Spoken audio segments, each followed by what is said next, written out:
우리 다 함께 사도신경으로 우리의 신앙을 고백드리시면서 6월 28일 화요일 아침 예배를 우리 하나님 앞에 올려드립니다. 나는 전능하신 아버지 하나님, 천지의 창조주를 믿습니다. 나는 그의 유일하신 아들, 우리 주 예수 그리스도를 믿습니다. 그는 성령으로 잉태되어 동정녀 마리아에게서 나시고 본디오 빌라도에게 고난을 받아 십자가에 못 박혀 죽으시고 장사된 지 사흘 만에 죽은 자 가운데서 다시 살아나셨으며 하늘에 오르시어 전능하신 아버지 하나님 우편에 앉아 계시다가 거기로부터 살아있는 자와 죽은 자를 심판하러 오십니다. 나는 성령을 믿으며 거룩한 공교회와 성도의 교제와 죄를 용서받는 것과 몸의 부활과 영생을 믿습니다.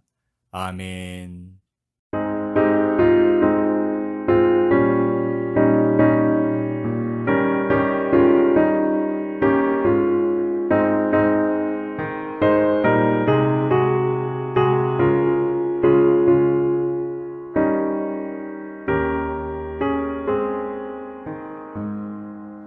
어두운 내 눈 밝히사 진리를 보게 하소서.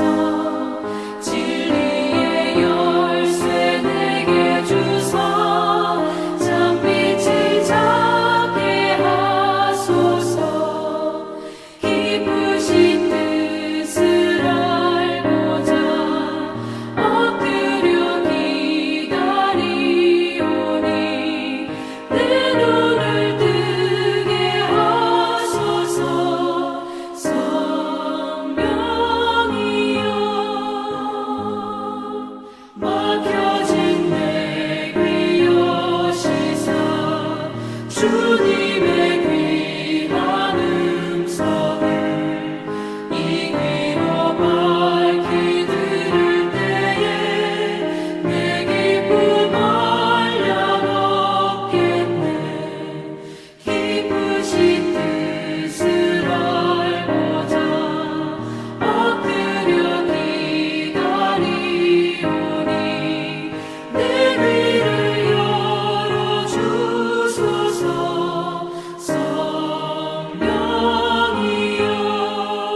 성령이여 봉해진 내 일며시사 복음을 널리 전하고 차가운 내 맘 녹여주사 사랑을 하게 하소서. 기쁘신 뜻을 알고자 엎드려 기다리오니 내 입을 열어주소서.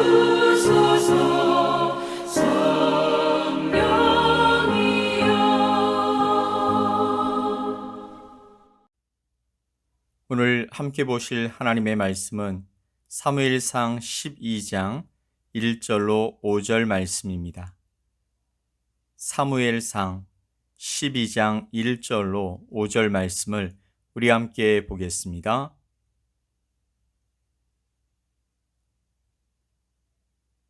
사무엘이 온 이스라엘에게 이르되 보라 너희가 내게 한 말을 내가 다 듣고 너희 위에 왕을 세웠더니 이제 왕이 너희 앞에 출입하느니라.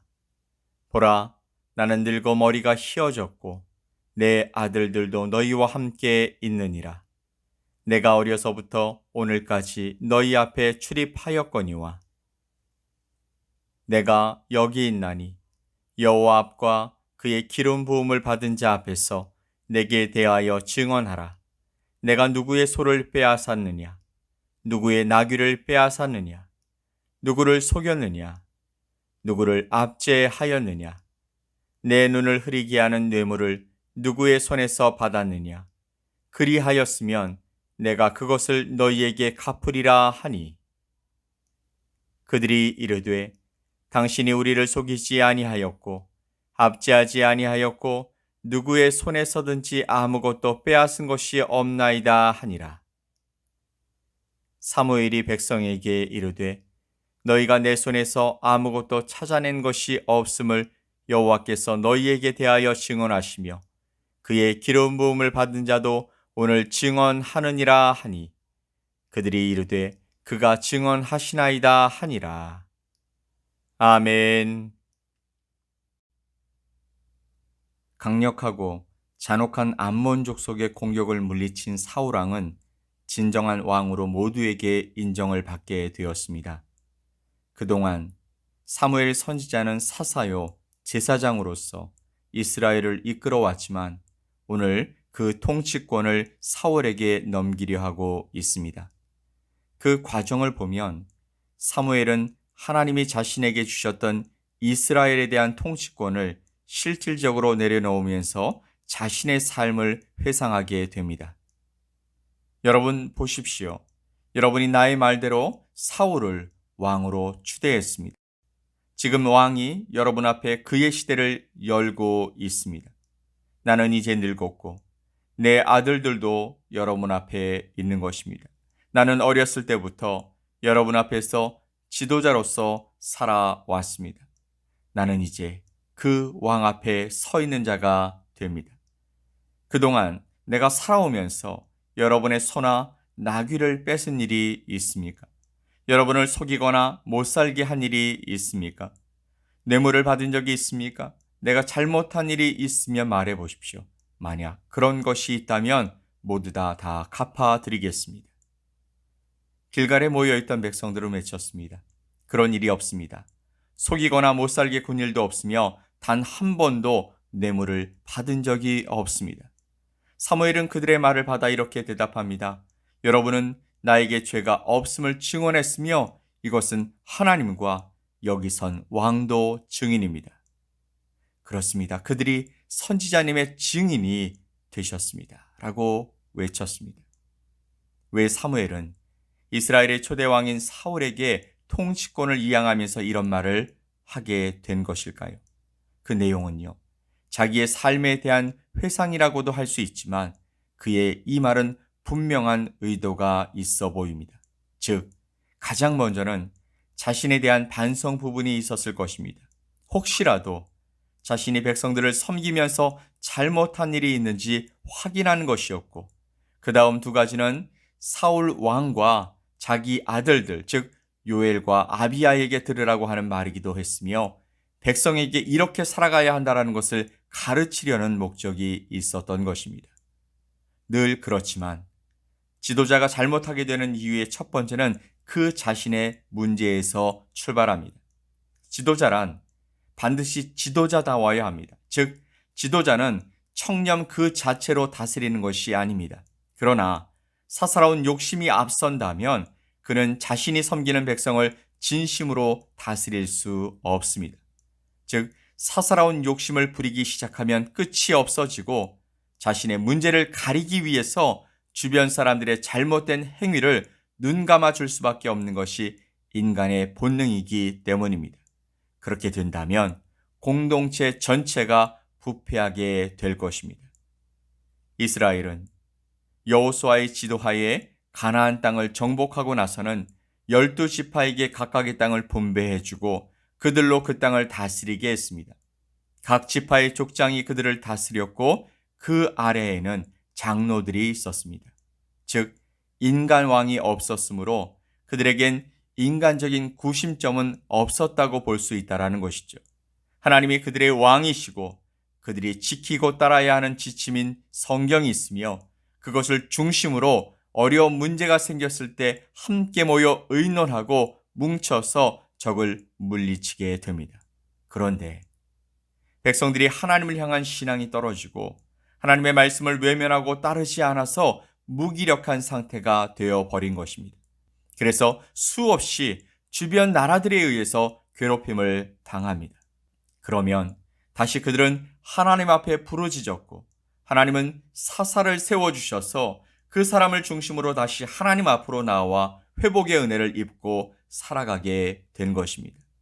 사실 사사는 족장도 아니고 장로도 아니었습니다. 그들은 일종의 혼란 가운데 일어난 영웅과 같은 존재였으며 그 사람이 나라를 구하고 하나님의 말씀으로 나라를 판단해서 이끄는 일을 하는 그런 형태가 지속해 왔던 것입니다.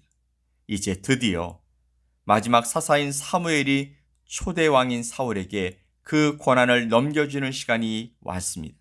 사울의 표현을 한마디로 한다면 나는 지도자로서 어떠한 죄를 짓지 않았다. 그러므로 왕이 되고 제사장이 될 너희들도 하나님 앞에서 죄를 지어 지도력을 흐리게 하거나 하나님이 책망하실 그런 사람이 되지 말아라 라는 것입니다.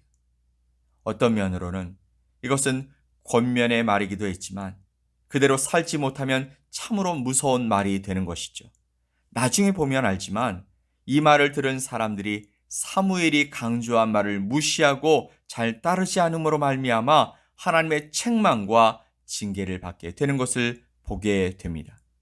사랑하는 성도 여러분, 그러면 어떻게 하면 좋을까요? 이 말을 들은 이스라엘 백성들은 그 말의 무게를 가늠하지 못했습니다. 그러면 저와 여러분은 어떻게 해야 할까요? 그것은 우리 모두가 하나님 앞에 살아가고 있다는 것을 잊지 말아야 하는 것입니다. 권한은 내가 쟁취하는 것이 아니라 백성들을 위해서 하나님이 허락하신 것이라는 것임을 깊이 인식하며 살아가야 합니다.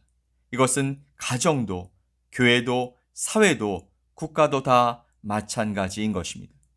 하나님 앞에서 살아간다는 것은 다른 것이 아닙니다. 하나님이 내 삶의 주인이시고 나는 그분이 말씀하시는 일을 감당하는 그분의 종으로 살아간다라는 것입니다. 나는 죽고 나의 주인 되신 주님만이 드러나고 그분을 앞세우며 살아가는 삶인 것입니다. 내가 내 삶의 중요한 기준을 나타내며 사는 삶이 아니라 하나님의 말씀의 기준을 내 삶의 기준으로 삼고 그것을 기쁨으로 지키며 살아가는 삶인 것입니다. 또한 나에게 유익한 삶을 살아가고는 싶지만 하나님이 싫어하실 것을 알기 때문에 그 삶을 선택하지 않는 것입니다. 사랑하는 성도 여러분, 이런 삶의 모습을 생각만 해도 답답해 보이고 어렵게 보이실 것 같습니다.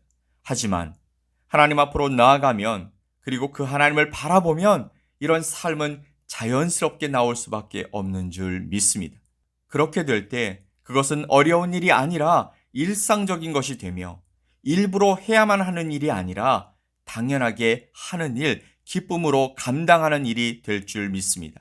그러므로 오늘도 우리 가운데 함께 하시는 하나님 앞에서 그분만 붙들고 살아가는 저와 여러분이 되시길 예수 그리스도의 이름으로 간절히 부탁을 드립니다. 아멘. 우리 함께 기도합시다. 사랑과 은혜가 충만하신 하나님 아버지 감사합니다.